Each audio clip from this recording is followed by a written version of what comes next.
में बहुत योगदान दिया है, उनको भी मैं साधुवाद ज्ञापित करना चाहता हूँ। फिर हमारे बीच विंग कमांडर साहब मेरा जी हैं। मेरा साहब केवल वायु सेना के अफसर ही नहीं है, लेकिन शिक्षा के क्षेत्र में आपका बहुत बड़ा योगदान है। आप लाख के पोस्ट ग्रेजुएट हैं। आपने गोल्ड मेडल प्राप्त किया है अपने पोस्ट ग्रेजुएशन के अंदर, और भविष्य में आप वायु सेना से निवृत्त होने के बाद में एमपी का चुनाव लड़ना चाहते हैं। आपके फादर भी उड़ीसा में एमपी रहे हैं और इनके ऊपर बहुत दबाव है। आपका बहुत बहुत स्वागत और अभिनंदन करता हूँ।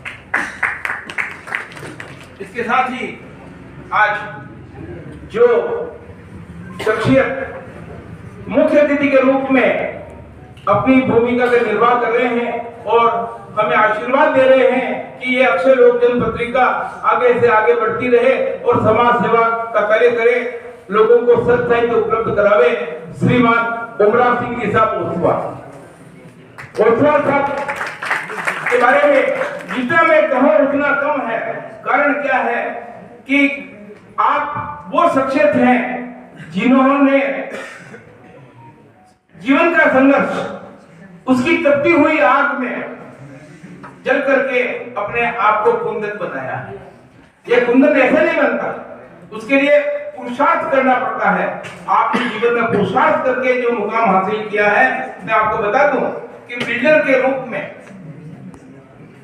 मुंबई में मीरा रोड, भयंदर, नारासुबारा, पालघर और उदयपुर में ओसवाल प्लाजा लगभग 650 आपने बड़े बड़े जो मीनार खड़े किए हैं और कॉमर्शियल मीनार भी खड़े किए हैं। ये तो उनका एक अलग व्यक्तित्व।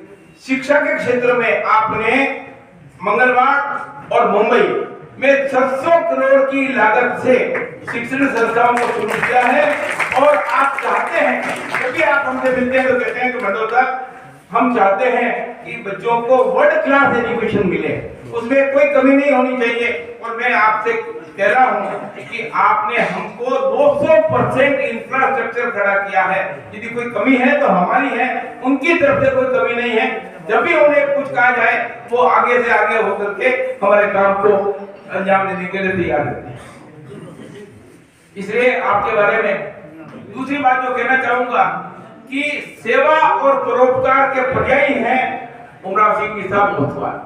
कोई भी व्यक्ति आपके पास पहुंच गया, उसका दुख दर्द है तो आपने उसको दूर करने की कोशिश की और इसी वजह से मैं कहता हूं